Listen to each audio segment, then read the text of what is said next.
हे पार्थ, जब मनुष्य का मन संशय से भर जाता है, जब उसकी दृष्टि केवल विफलताओं और अभावों पर केंद्रित हो जाती है, तब वह अपने ही सामर्थ्य को भूल जाता है। ठीक वैसे ही जैसे तुम, हे अर्जुन, अपने धनुष को नीचे कर युद्ध से विमुख हो रहे हो।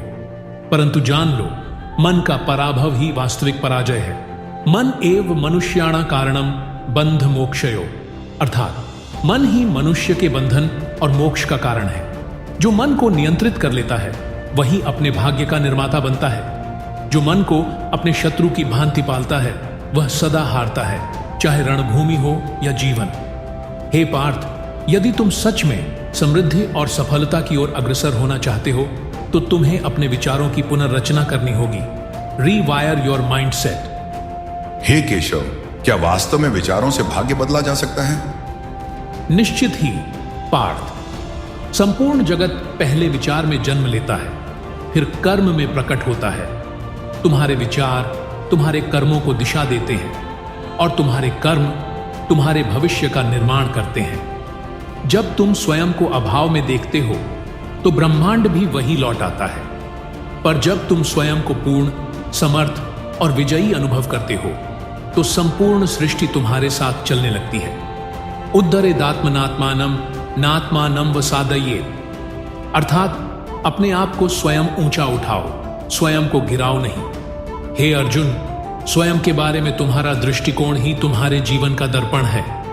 अगर तुम अपने मन को सीमाओं से बांधोगे तो तुम्हारी उपलब्धियां भी सीमित रहेंगी, किंतु यदि तुम अनंत संभावनाओं में विश्वास करोगे तो सृष्टि तुम्हें वही मार्ग दिखाएगी। सफलता बाहरी परिस्थितियों से नहीं, भीतरी स्थिरता से उत्पन्न होती है। पार्थ, धन, यश और विजय बाहर से नहीं आते, वे भीतर जागते हैं। जो व्यक्ति मन में विजेता बनता है वही संसार में विजयी होता है। इसलिए आज से अपने विचारों को पराजय से सफलता की ओर मोड़ो। अभाव नहीं, अवसर देखो। भय नहीं, विश्वास रखो। संशय नहीं, संकल्प लो। अर्जुन, आज का युग चाहे जितना भी तेज हो, एक सत्य अपरिवर्तनीय है। तुम्हारा मन तुम्हारा ब्रह्मास्त्र है।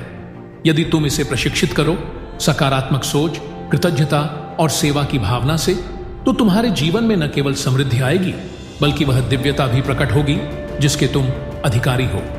यद भावम तद्भवति, जैसा भाव वैसा भविष्य। हे पार्थ, जैसा तुम सोचते हो वैसे ही तुम बनते हो। इसीलिए अब समय है संकल्प का, आत्मबल का और नव सर्जन का।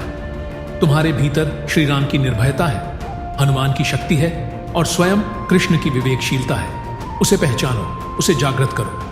अब निर्णय लो पार्थ, क्या तुम अपने ही मन के बंधन में रहोगे या उसे मुक्त करके सफलता के द्वार खोलोगे?